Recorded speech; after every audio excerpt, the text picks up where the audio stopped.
야, 너 힘든 거 알겠는데 그냥 좀 참고해. 남들 다 참고 버티고 이겨내고 그렇게 하는 거야. 너만 그렇게 힘든 거 아니야. 남들 다 힘들어.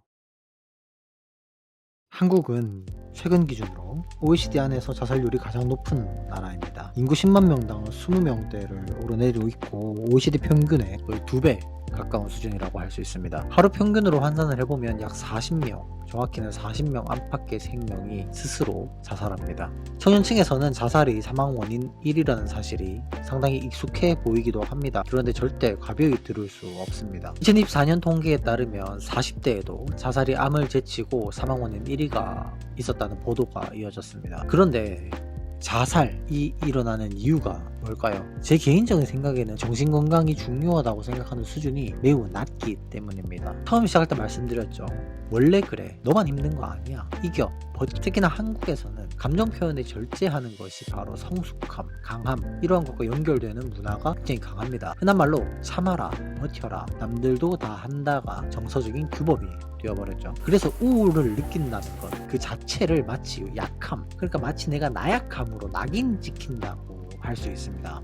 가족, 친구, 선생님, 학교, 학원 모든 곳에서 우울하면 안 된다라고 모든 사람들에게 훈육받기도 하고 힘들다는 말 대신 괜찮다는 말을 더 많이 하며 웃으며 넘깁니다. 10대, 20대는 감정의 어휘가 닫힌 채 성인이 되고 자기 안의 신호를 제대로 알아차리지 못합니다. 문제는 이 억제가 돌고 돌아서 신체화로 나타나거나 이후에 20대 후반, 30대에 되어서 지연된 폭발로 표출된다는 점입니다. 감정은 사라지지가 않아요. 반드시 다른 형태로 더 큰 비용을 청구합니다. 한편 SNS는 우울을 너무 쉽게 소비합니다. 진단, 증상, 약물 모든 것들이 마치 해시태그처럼 떠돌고 나는 우울한 사람이라는 정체성이 콘텐츠의 일부가 되기도 합니다. 심지어는 패션 우울증이라는 표현까지 유행했으니 말이죠.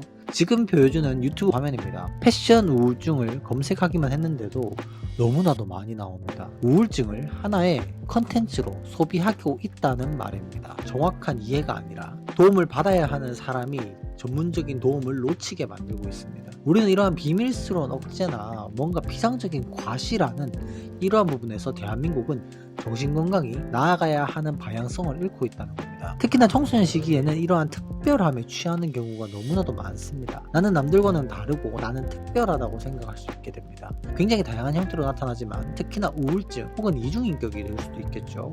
혹은 미국에서는 성 정체성에 대한 문제가 대두되기도 합니다.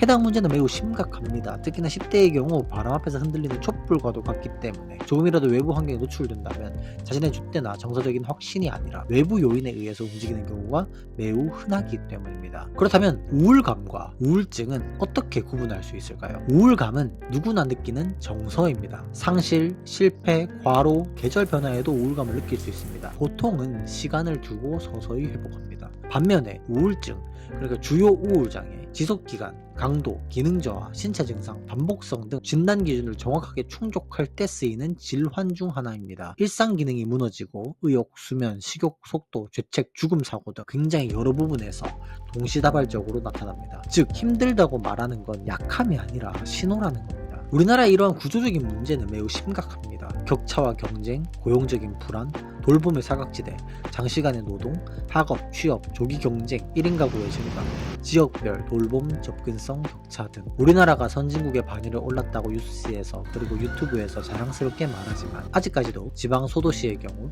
제대로 된 상담을 받지 못하고 여러 우울증, 가정폭력, 성폭력 피해자들에 대한 제대로 된 상담이 이루어지지 않습니다. 말 그대로 양극화가 시작되면서 사회 취약계층은 더더욱 힘들어지고 빈부격차로 인해서 정신건강에 대한 필요성도 점차 갈라지기 시작했다는 겁니다. 우리는 우울증이 무엇인지 알아야 합니다. 물론 이를 진단하는 건 병원에서 풀배터리 검사를 통해서 제대로 진단하겠지만 DSM-5 진단 기준을 참고해서 한번 봅시다. 진단 기준은 다음과 같습니다. 사실 주요 우울장애 메이저 디프레시브 대해서 정확하게 DSM 진단 기준을 다 말씀드리기는 힘들지만 주요 우울장애는 핵심적으로 최소 2주 이상 지속되는 우울한 기분 혹은 거의 모든 활동에 대한 흥미 저하가 핵심적인 증상입니다. 여기에 식욕 및 체중의 변화, 수면장애, 피로감, 무가치감, 집중력 저하, 자살사고 등 5가지 이상의 증상이 동반될 때 진단될 수 있습니다. 그러니까 핵심적인 증상은 2주 동안 우울한 기분이 지속되어야 하고요.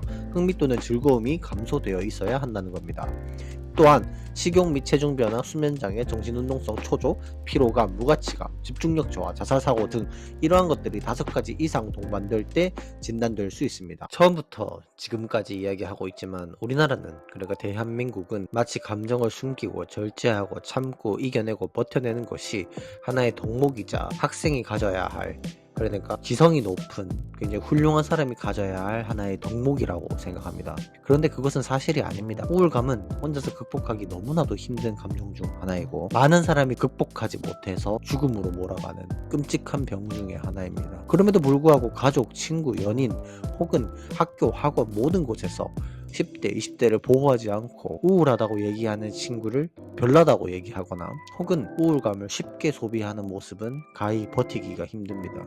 이 우울에 대한 감정을 제대로 이야기하고 전달하는 것이 정말로 중요하다고 생각했습니다. 만약에 내가 우울하고 너무나도 버티기 힘들다면 주변 사람에게 반드시 도움을 청하세요. 이러한 감정은 혼자서 극복하기가 너무나도 힘든 감정입니다. 만약 주변에 얘기할 사람이 없다면 댓글로라도 남겨주십시오. 제가 도와드리겠습니다. 감사합니다.